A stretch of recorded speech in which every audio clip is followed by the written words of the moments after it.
आप सभी को वेरी गुड मॉर्निंग सर। हम लोग पिछले क्लास में रेसिप्रोकल प्रोपोर्शन के बारे में चर्चा किए थे, उसको हम लोगों ने समझा था। आज हम लोग अगला जो लॉ है गे-लुसेक्स लॉ के बारे में चर्चा करेंगे। गे-लुसेक्स लॉ को गे-लुसेक ने दिया था और यह लॉ जो है वॉल्यूम को अप्लाइड करता है, वॉल्यूम बताता है गैस का, और यह गैसियस वॉल्यूम को डिनोट करता है। इस लॉ में हम लोग जब भी गे-लुसेक्स लॉ के बारे में चर्चा करेंगे तो गैसियस वॉल्यूम के बारे में चर्चा करेंगे, यानी गैस के वॉल्यूम के बारे में वो बताता है, गैस के बारे में अप्लाइड होता है। सॉलिड और लिक्विड को अप्लाइड नहीं करता है वो। अप्लाइड किस पर होता है? सिर्फ गैस पर अप्लाइड होता है वो। जरा हम लोग देखेंगे कि क्या कहता है गे-लुसेक्स लॉ। गे-लुसेक्स लॉ के अनुसार when gases reacts they do so in volume which bears a simple whole number ratio to one another and to the volume of products formed if gaseous। कहने का मतलब ये है कि मान लिया जाए कि दो गैस है हमारे पास, दो गैस है और दोनों गैस का इसका वॉल्यूम और इसका वॉल्यूम, दोनों वॉल्यूम रिएक्ट किया। मान लिया जाए कि हाइड्रोजन गैस है और ये क्लोरीन गैस है। यह हाइड्रोजन गैस का एक वॉल्यूम इस क्लोरीन गैस के एक वॉल्यूम से रिएक्ट करके HCl गैस बनाता है दो वॉल्यूम का।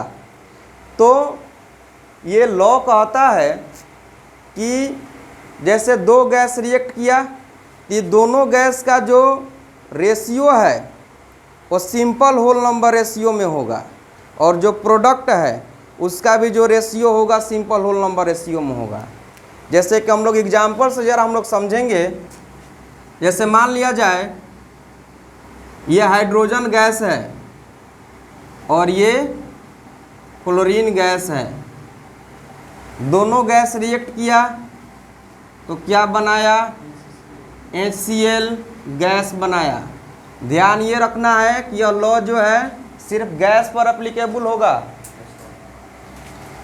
इसको ज़रा हम लोग बैलेंस कर देते हैं, क्योंकि बिना बैलेंस किए हुए किसी भी चीज़ की जानकारी नहीं मिलेगी। इसमें ज़रा हम लोग देख लें, दो हाइड्रोजन है और दो क्लोरीन है। यहाँ पर हम लोग क्या कर दिए, 2 लगा देंगे तो 2 हाइड्रोजन और 2 क्लोरीन हो जाएगा। अब ज़रा हम लोग देखेंगे इसका कोफिशिएंट कुछ नहीं है तो क्या है? 1 है। इसका कोफिशिएंट कुछ नहीं है तो क्या है? 1 है, और इसमें तो 2 लगा ही हुआ है। चलिए, ये जो हाइड्रोजन है इसका एक वॉल्यूम क्लोरीन गैस के कितने वॉल्यूम से? एक वॉल्यूम से रिएक्ट किया तो HCl गैस का कितना वॉल्यूम बनाया? 2 वॉल्यूम बनाया। मान लिया जाए ये जो हाइड्रोजन गैस है इसका 20 मिलीलीटर है। कितना मिलीलीटर? 20 मिलीलीटर हाइड्रोजन गैस कितने मिलीलीटर क्लोरीन से रिएक्ट करेगा? एक ही वॉल्यूम है ना, 20 मिलीलीटर से। HCl गैस का कितना वॉल्यूम है? 2 वॉल्यूम है ना, ये कितना हो जाएगा? 22 जा 40 मिलीलीटर मान लिए हैं, है कि नहीं? तो गे-लुसेक लॉ कहता है कि ये तो रिएक्टेंट हो गया हमारा और ये प्रोडक्ट हो गया। एक दूसरे का रिएक्टेंट में भी जो भी यहाँ पर गैस रिएक्ट कर रहे हैं एक दूसरे का ये सिंपल होल नंबर रेशियो में होगा, और प्रोडक्ट का भी जो है वो भी सिंपल होल नंबर रेशियो में होगा। यही गे-लुसेक लॉ कहता है। गे-लुसेक लॉ यह सिर्फ गैस पर अप्लाइड है। लिक्विड लगा देंगे, सॉलिड ला देंगे, उस पर ये एप्लीकेबल नहीं है। सिर्फ अप्लाइड किस पर होगा? गैस पर होगा। इस बात को समझने में कोई दिक्कत? ज़रा एक बार और समझ लें। हाइड्रोजन गैस है, इसका कोफिशिएंट क्या है? कुछ नहीं है तो 1 है। क्लोरीन गैस है, इसका कोफिशिएंट कुछ नहीं है तो क्या है? और यहाँ पर तो 2 है ही पहले से। इसका मतलब ये कोफिशिएंट ही उसका वॉल्यूम बतलाएगा। क्या बतलाएगा?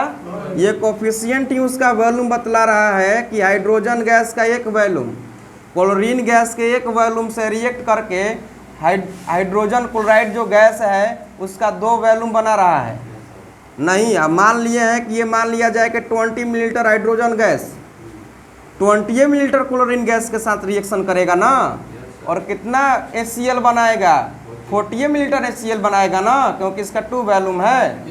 इसमें कोई दिक्कत नहीं है। हम लोग का क्वेश्चन है कि when 100 millilitre CH4 Burns it produce carbon dioxide and H2O water, find volume of oxygen gas required and carbon dioxide produced.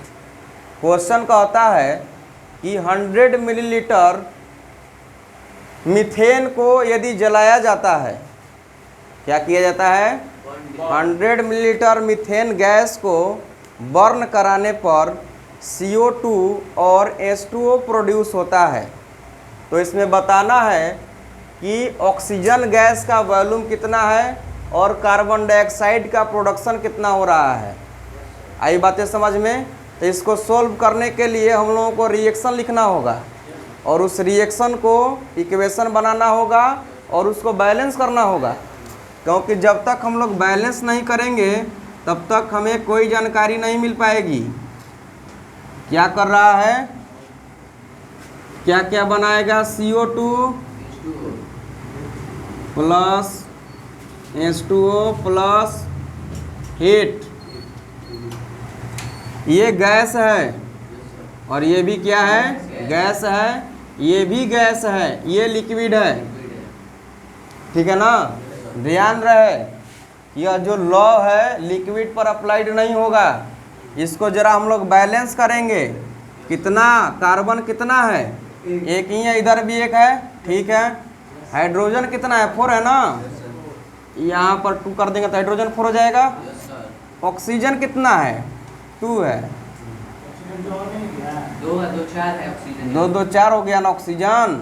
तो यहाँ पर क्या कर देंगे, 2 लगा देंगे, ये 2 ऑक्सीजन हो गया ना यहाँ पर, और 2 ऑक्सीजन यहाँ पर 4, तो यहाँ पर भी 4 हो गया।